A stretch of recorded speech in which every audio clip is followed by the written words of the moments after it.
couldn't help but tap my toe a little bit because I think that's a perfect song to get that bass up here.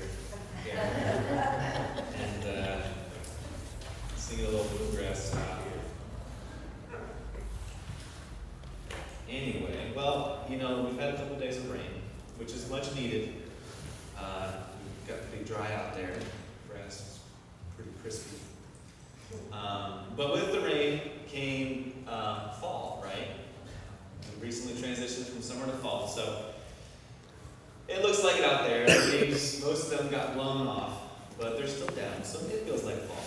And as a result of that, we're getting nearer to the holiday season with Thanksgiving coming up in a few months, and Christmas.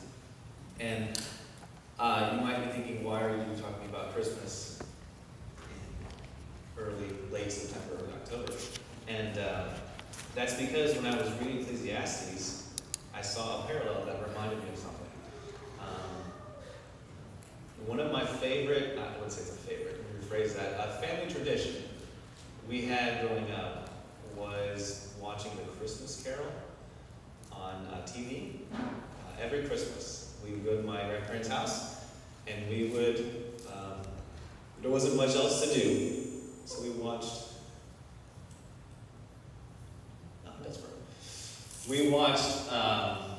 A Christmas Carol, sometime around Christmas. And if you know the story of A Christmas Carol, it's a book. It was written by Charles Dickens, and it's about a guy named Ebenezer Scrooge. And Ebenezer Scrooge isn't a very nice man in the story. He's described as a squeezing, retching, grasping, scraping, clutching, covetous old sinner, which usually doesn't sound very good when you describe it in that way. So, if you know the story, you know that his business partner, Jacob Marley, visits him as a ghost. He's since passed on, and he's visited by the ghosts of Christmas past, present, and Christmas yet to come. And if you've ever read the book of Ecclesiastes, there is a eerie parallel between the tone that the preacher in Ecclesiastes takes to Ebenezer Scrooge. He says things like, everything is meaningless. I must leave to others everything I have earned. All things are wearisome. And my personal favorite, people and animals share the same fate. Both breathe and both must die, which is optimistic, I guess, in a way. Not really, but what a sweetheart, right? He's kind of a negative guy with that tone, I guess.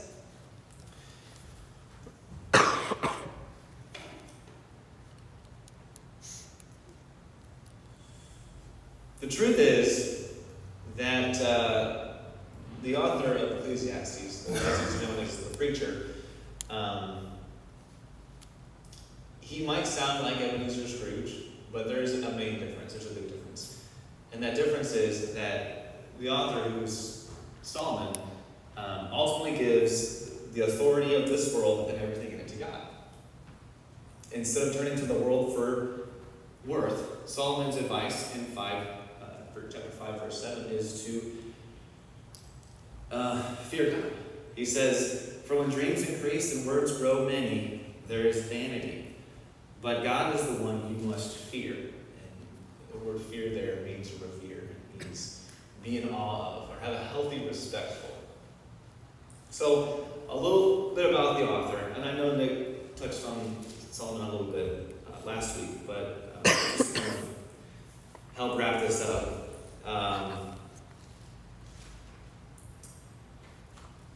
He was the son of David, right? And so his father's David, his mother was Bathsheba. And if you know the story, you know who she was. He was made very wise by God. We're told that he was already a pretty smart guy, and then God granted him additional wisdom. So he was very wise. He was a king over Israel for about 40 years. He constructed the temple, which is a pretty big deal. He had 700 wives and 300 concubines, so he was quite busy. so he's been around the block a little bit. He's seen a few things, right? He's a king of a thriving kingdom. He's got a very large family, and his heritage is strong, right? So, coming from a place of authority when he wrote Ecclesiastes, and some of you can associate with that, right? If you've lived a lot of life, you look at people like me or even younger than me, and you think, you ain't seen nothing yet, right? And that's kind of the tone Solomon takes when he is writing Ecclesiastes. It's this tone of, buckle up, buttercup, because things are about to get real. And Ecclesiastes was commonly read to the youth. That's why it was written. Solomon was writing to young men, young women, people who hadn't quite gotten into the difficulties of life yet. But the common theme of the book is that life is vanity. What does that mean? Well, it carries with it three different meanings in the book. The first meaning that it can have,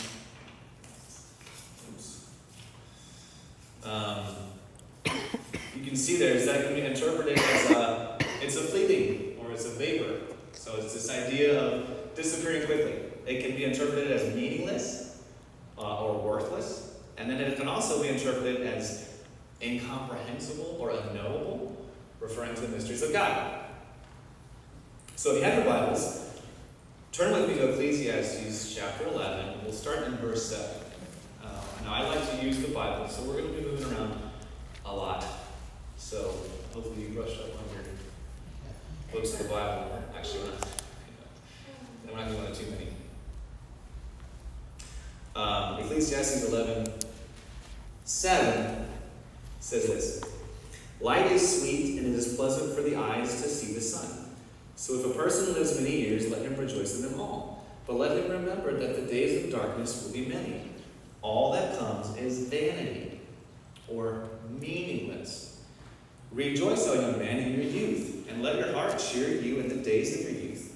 Walk in the ways of your heart and in the sight of your eyes. But know that for all these things, God will bring you into judgment.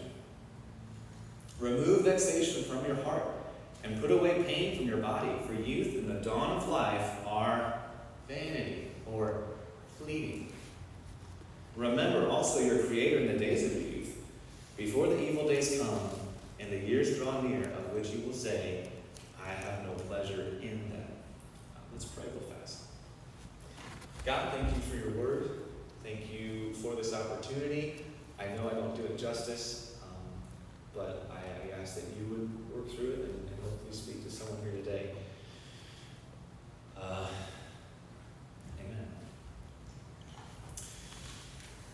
Amen. So, I've got a question for you. Remember the good old days? You know, those days where you remember all the fun stuff you did, whether it was a fun memory from, I don't know, when you were younger, a fun family vacation that sticks in your mind, or maybe it was when you were with someone you loved who has since passed away. We all have our memories of the good old days, and there's some debate on what the good old days are, or if we're in them right now, right? But for today, I want to talk specifically about those moments in your life when things are going right, when everything is just on point. Okay, we all have those moments. For me, probably when I went to college, I got out of my parents' house. I was my own man, and I could do what I wanted to at a very conservative Christian college. Not really. I couldn't do what I wanted to. There were rules, but college was fun because I could make my own decisions. Even though I had to follow the schedule of my syllabus, I could still tell myself I was making my own decisions, right? And I met my wife there. So that was a highlight of my life, meeting her and growing our relationship. And then another good old days for me would be when I had my kids. I was very nervous, woefully unprepared, but yet they were still good days. Now, that doesn't mean they're all good days. There are certainly days that are not good, I would say. But we all have memories of when life seemed to just go how we planned it to go, how we expected it to go. And the truth is, we don't know when the good old days were. We have a good idea of when they were, but we don't know if we're in them, right? So today we're going to talk about 3 seasons of life. And these are going to be pulled from Ecclesiastes. When the author, the preacher, what they call him, is describing life and what to expect, he kind of describes it in 3 phases. There's the good old days, right? He says it's the days of youth. And for a lot of us, it is. You know, we think back to the good old days, probably somewhere in the ages of the teens years or the 20s, when, you know, you're healthy, vibrant, you didn't have medical issues, and seemingly, everyone wasn't like that, but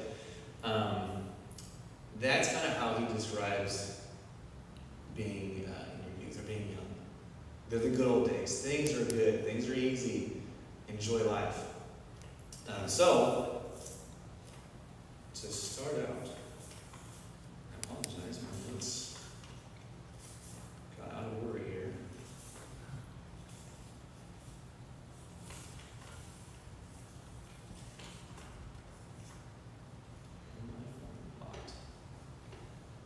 Which I'm using to control the slides. So, for this season, we're going to be using an example. Now, normally I don't really like using biblical characters and putting them on a pedestal, like, man, this guy's the way to be.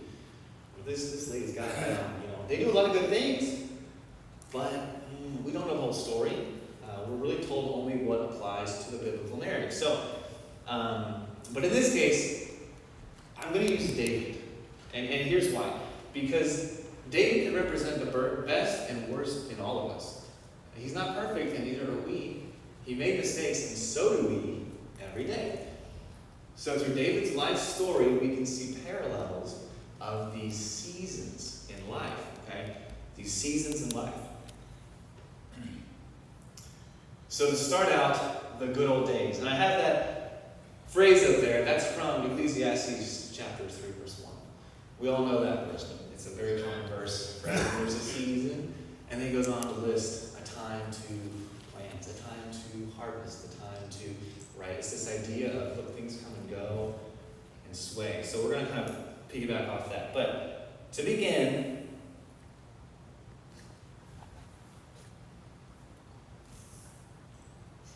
Ecclesiastes 7 through 11.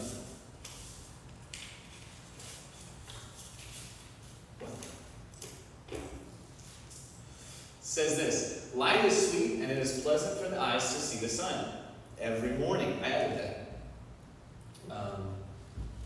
Because that's what's implied. Rejoice, O young man, in your youth, and let your heart cheer you in the days of your youth. Walk in the ways of your heart and in the sight of your eyes. Here's what he's saying. It's great to wake up and be young. Right? It's great. It's a great feeling to know that you have your whole life in front of you. It's a great feeling to, if you've met kids, you know, when they wake up, it's like, bam, right? They open their eyes and they're ready to go. They forgot about yesterday. It's a new day. Energy is at a 10. They come bolting out of their rooms usually, ready to just tackle it head on. And even in my teen years and college years, I did that to some extent, right? These days, I'm slowing down a little bit. I wake up and I'm like, oh. But that's what he's saying. Rejoice, O young man, in your youth, and let your heart cheer. So as we think about the good old days, we're going to look back and use David as an example. Number one, when we are trying to define what those good old days are, we can see that there's this sense of optimism. If you have your Bibles, keep a finger in Ecclesiastes and turn back to 1 Samuel chapter 16. 1 Samuel chapter 16. We're going to just walk through David's life and highlight some highlights. Highlight some areas in his life that apply to these seasons read about Ecclesiastes. 1 Samuel 16, verse 10 says this. And this is when Samuel is told by God to go and anoint David. It says this. Thus Jesse made 7 of his sons pass before Samuel. But Samuel said to Jesse, "The Lord has not chosen these." And Samuel said to Jesse, "Are these all the children?" And he said, "There remains yet the youngest, and behold, he is tending the sheep." Then Samuel said to Jesse, "Send and bring him, for we will not sit until he comes here." So he sent and brought him in, and he was ruddy, with beautiful eyes and a handsome appearance. And the Lord said, and this is key, "Arise, anoint him, for this is he." Then Samuel took the horn of oil and anointed him in the midst of his brothers, and the Spirit of the Lord came mightily upon David, and from that day forward. So we can see first and foremost that God had a plan for David. He chose David. Right? And when God chooses us, there's optimism. But then a few verses later, down in verse 18, we see something else. Verse 18 says, we'll start in verse 17 actually. So Saul said to his servants, "Provide me now a man who can play well," which is the harp, we know that, "and bring him to me." Then one of the young men said, "Behold, I have seen a son of Jesse the Bethlehemite, who is a skillful musician, a mighty man of valor, a warrior, one prudent in speech, and a handsome man. And the Lord is with him." So, when we think about optimism, usually everyone can feel it, right? If you're an overly optimistic person, you have a tendency to kind of bring the room up with you, okay? And this is what we see here. So, we see that God had a plan for David, and then we see that because of that, David was well known among people in Israel. They knew of him because of his optimism, because the power of the Lord was around him. We can also see with the good old days that there's confidence. So not only is there optimism, there's confidence. Have you ever met a teenager that usually doesn't have confidence? Not many. Many teens, especially guys, they're pretty confident. They walk around, with their chest out. And they do a lot of stupid things. Which kind of as a result of that confidence, like I can't get hurt. I can do some crazy stuff. There's confidence. So turn to 1 Samuel 17, which is just the chapter over. And this is the story of David and Goliath. We all know the story, so I'm just going to highlight a few things. Basically, so everyone, the armies of Israel were gathered, and on one side of the battlefield, and on the other side were the Philistines. And a Philistine champion by the name of Goliath comes out and starts mocking the children of Israel, or the Israelites, and God. In verse 4,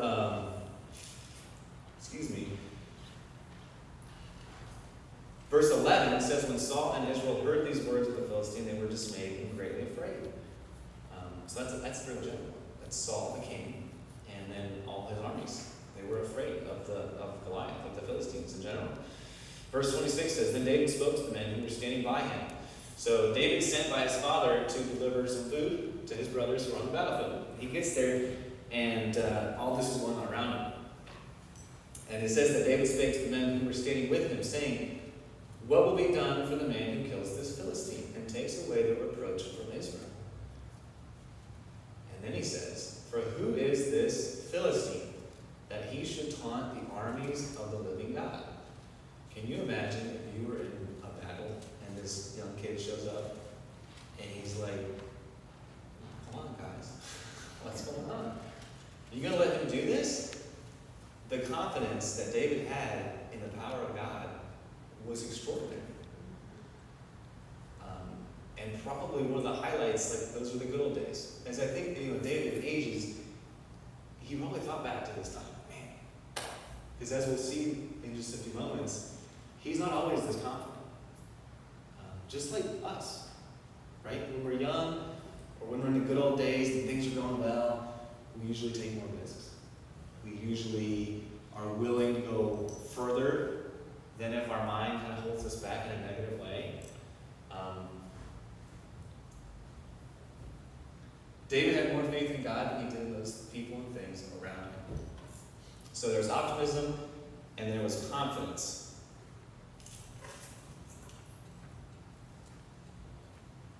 So that's the first season, the good old days. When things are going exactly how we want them to go, just how we planned, and then life hits us like a brick wall.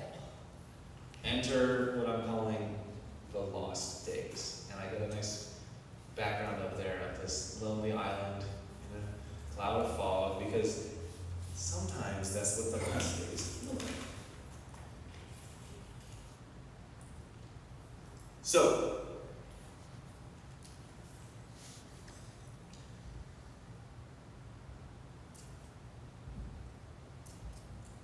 the lost days can happen at any time.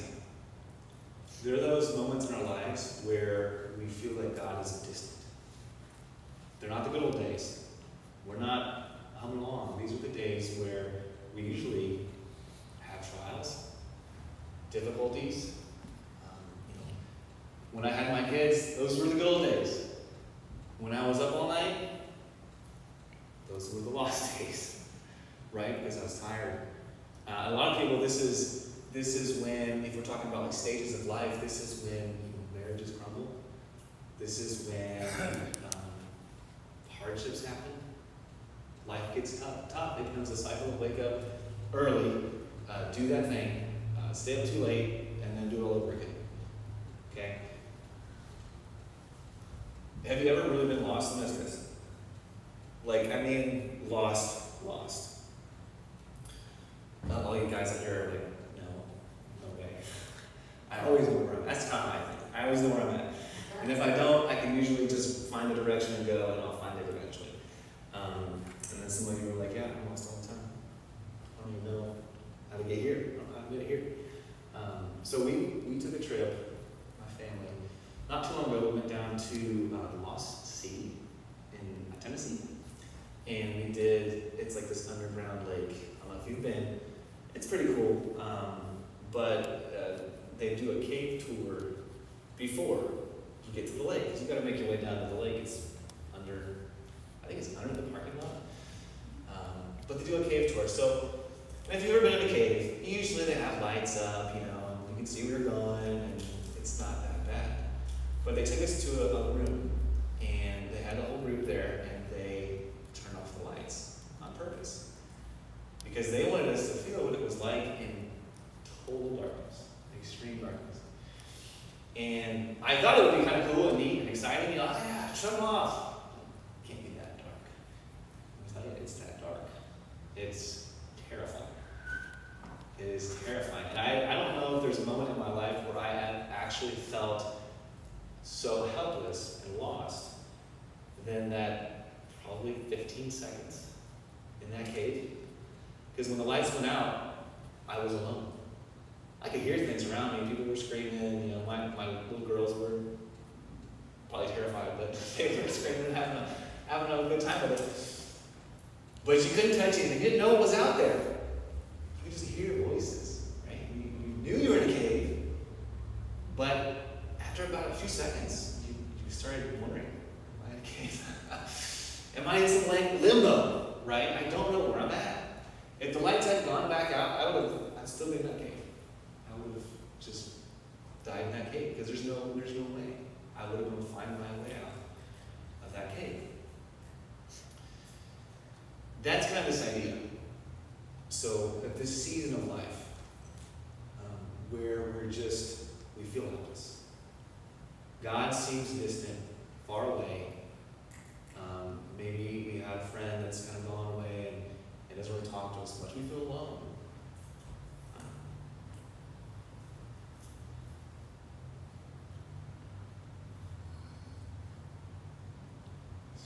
Excuse me.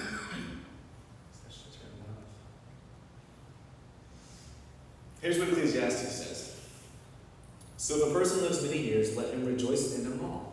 But let him remember that the days of darkness will be many. All that comes is vanity. Remember also your Creator in the days of your youth, before the evil days come, in chapter 12, verse 1. Before the evil days come, and the years draw near, of which you will say, I have no pleasure in them. Now, if you lived a little bit of life, you know this to be true, right? Life is not all rainbows and butterflies. A lot of times there's heartache, heartbreak, and difficulty. And so here's what defines the lost days. First, there's doubting. There's doubting. 1 Samuel 27. Just a few pages over, we're just going through the life of David here, pulling out examples that we can use as parallels to our life. Verse 1, then David said to himself, now I will perish one day by the hand of Saul. There is nothing better for me than to escape in the land of the Philistines. How ironic is that? They didn't just meet Goliath because of the courage he had, because of the confidence he had in the power of his God. And then just a few chapters later, when Saul's trying to hunt him down, he throws the towel out. And he actually goes over to the land of the Philistines. It's easy to forget the good old days where we feel close to God. And we'll talk about this more too, but when we fall into the difficult days, we begin to doubt God, we begin to doubt ourselves. And I think that as a result, and then we can see this in today's world too, when things don't go as we think they'll go, we begin to doubt people around us, right? How many churches have split because they start to doubt their leader? They doubt if their pastor's got the best interest in mind. How many families have fallen apart because the dad isn't there?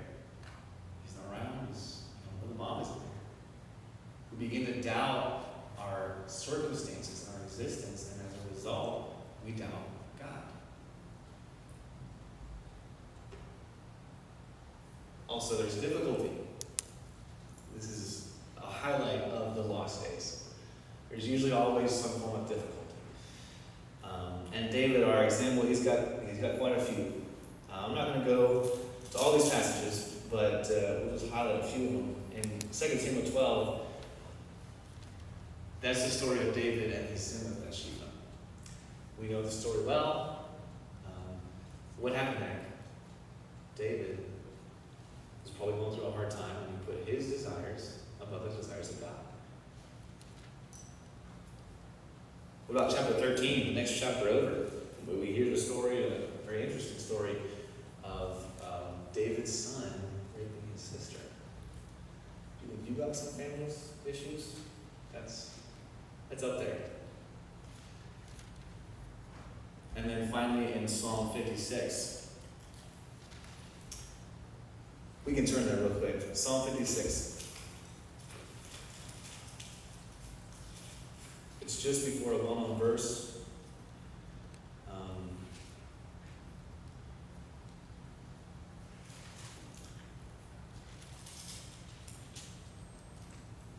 It says, be gracious to me, O God, for man has trampled upon me. Fighting all day long, he oppresses me. My foes have trampled upon me all day long. For there are many who fight proudly against me. So you can see that David's kind of going through a hard time, right? He's tired of his foes constantly trying to win over him. There's a constant battle going on. There's difficulty.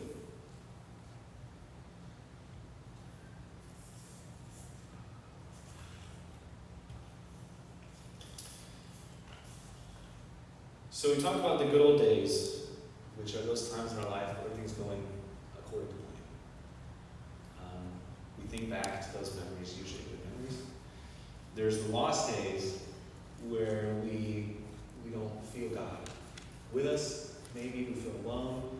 There's usually doubt in our lives that we made the right decisions. And then there's what I'm calling the days of reflection. This is the season that Solomon's in when he's writing Ecclesiastes. He's older, okay, so he's got a lot to reflect on. And he's sitting down and he's saying, okay, me, the wisest man, what can I leave behind?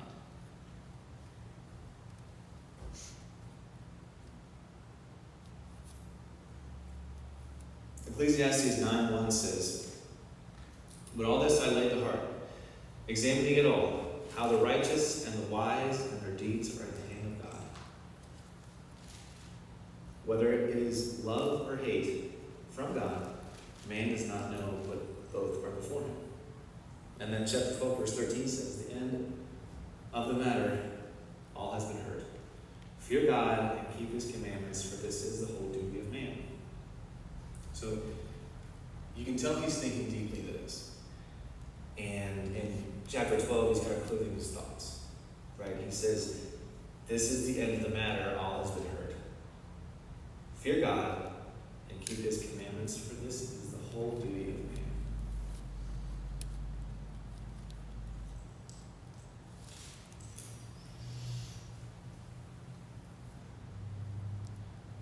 In the days of reflection, we tend to look back on what we've done.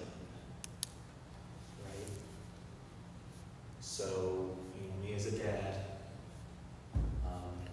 I've already begun to look back on what I've done as a dad.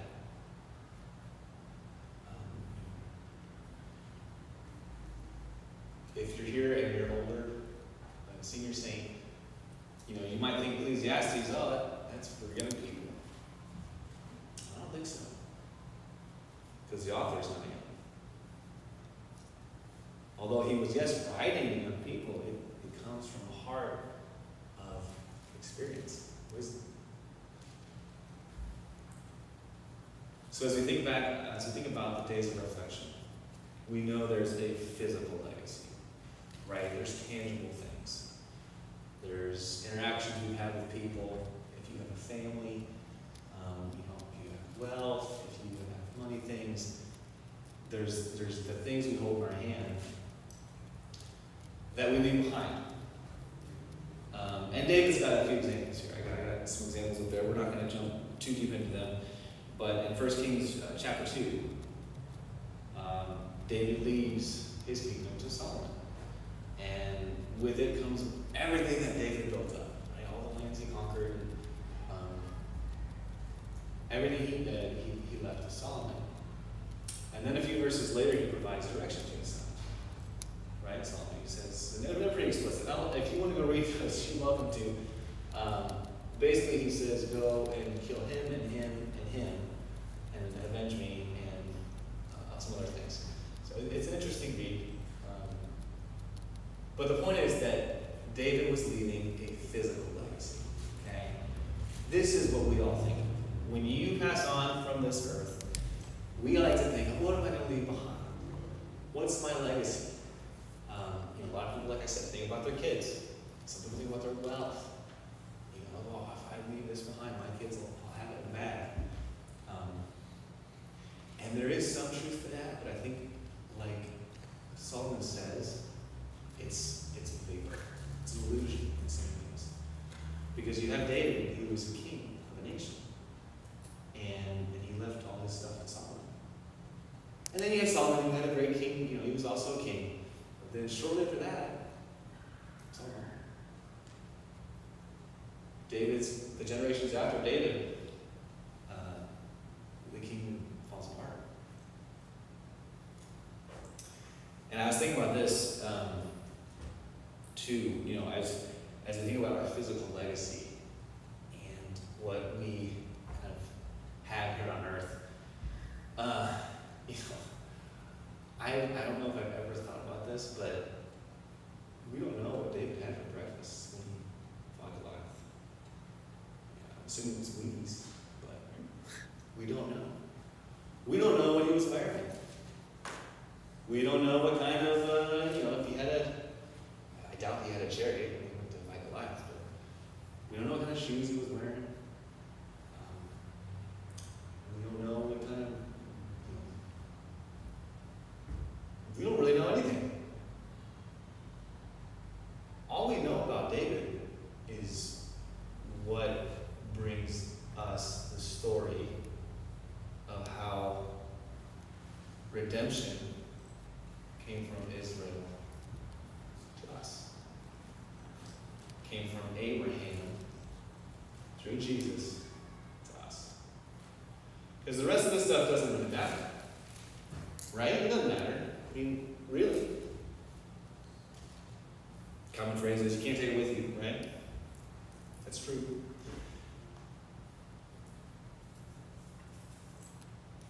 So there's a physical legacy. And here's what the preacher is getting to in Ecclesiastes, is that there's an eternal legacy. Sometimes they intertwine a little bit, right? Because we're in the physical world. But ultimately,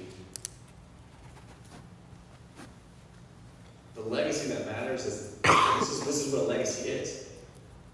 The legacy that matters is the legacy you have eternally.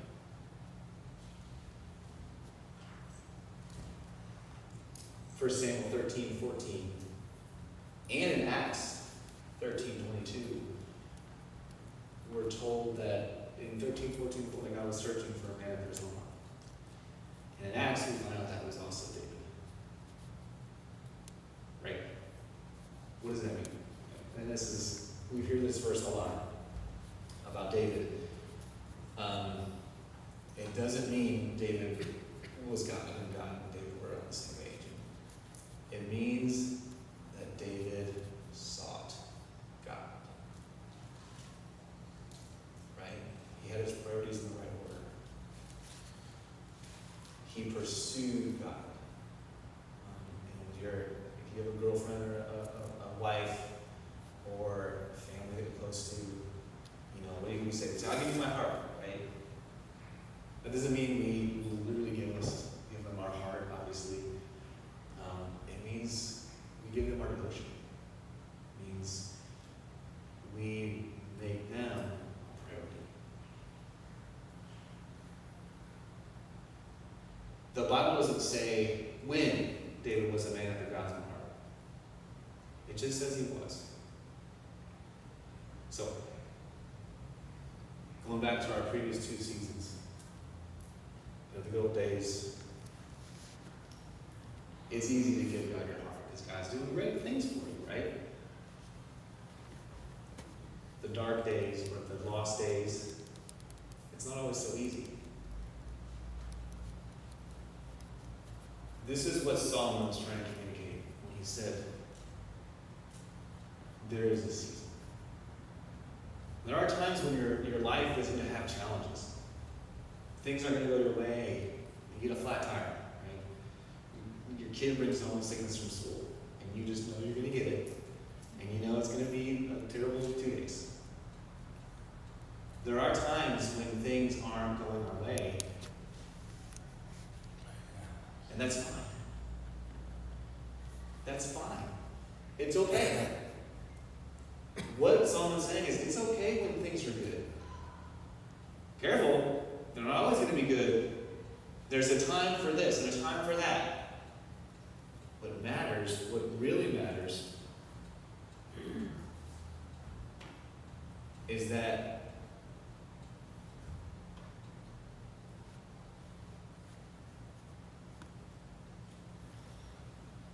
it's like no matter which season of life you find yourself in, whether it's the good old days, the lost days, or the days of reflection. And just to review, these can be, a lot of times we think the good old days are youth and vigor, right? Sometimes the lost days kind of seem like middle ages, like when you're, between the ages of when you have kids or get married and you get a job and things kind of become more mundane. And then it's easy to think the days of reflection as when you're, older, right? You've lived a lot of your life that God's allowed you to live. Now, not everyone makes it to those days. But as a whole, they kind of break up that way, right? It's not always that way. It doesn't have to be that way. If you're 85, 90, you have good old days. If you're in your 20s, you're going to have lost days. We all can have days of reflection. The question is, no matter what season of life you find yourself in, this is what the author is trying to communicate. Keep your focus on God, because that's what matters. Be someone after God's own heart. Pursue God. Be devoted to God.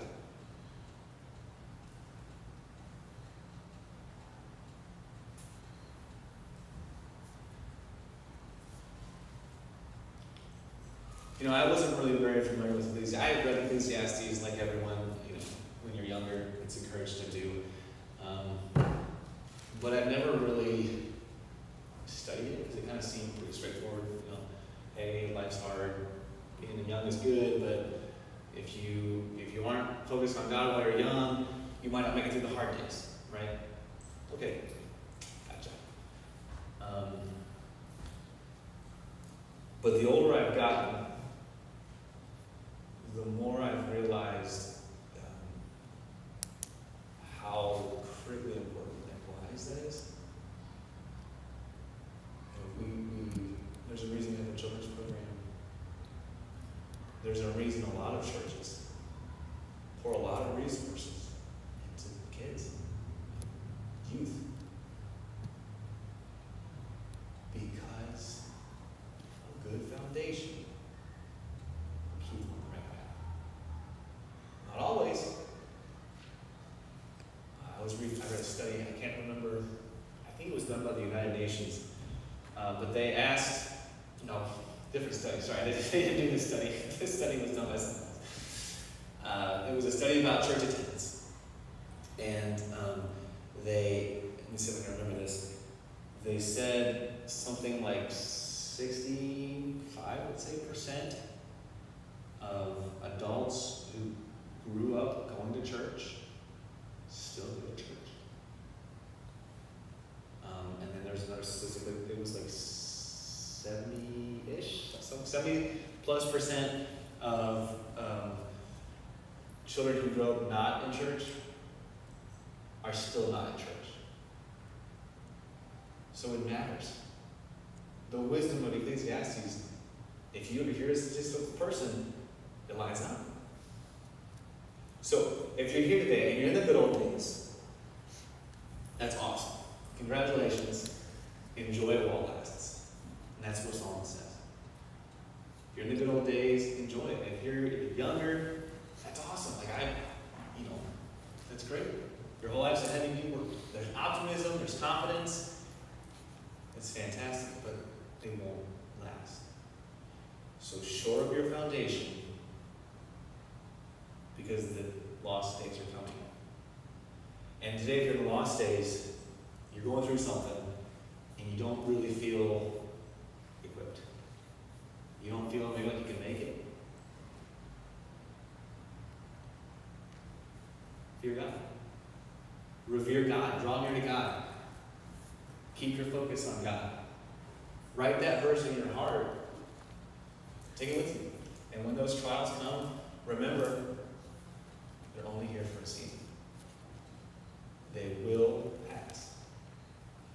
If you're here and you're in the days of reflection, you're looking back at your life, and you think, I did, some good stuff. I did some, I'm pretty good, There's still life left. Use your wisdom and your experience to help encourage those in the lost days. Because you've probably gone through a lot of lost days on your life. Right? Use it. Use that experience. And this is what Solomon did. If you're in the days of reflection, you've gone through something, you're experienced in something, whether you're older, you lived a lot of life, or maybe, in the case of Nick and I, he's preached a lot more sermons than I have. So he can reflect on them. So every sermon, he get better and better and better and better, and I take his advice to heart because I know he's done it. But like Solomon in Ecclesiastes, if you're in the days of reflection,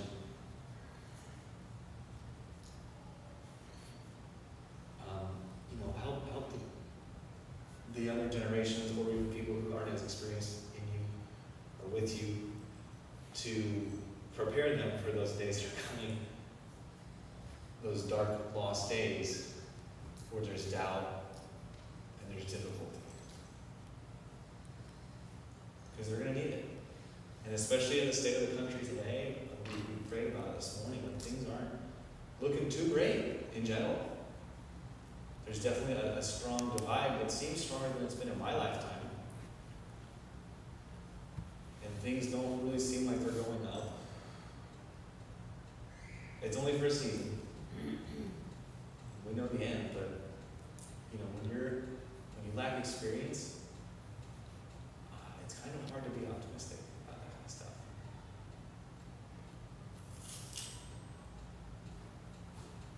Let's pray. God, thank you again for your word. Thank you for the advice that we've been given in Ecclesiastes to keep our focus on you, even though there's things around us that can pull our attention and cause us to go through some of these different seasons. In the end, it all goes back to you. In the end, it all goes back to what we do for you.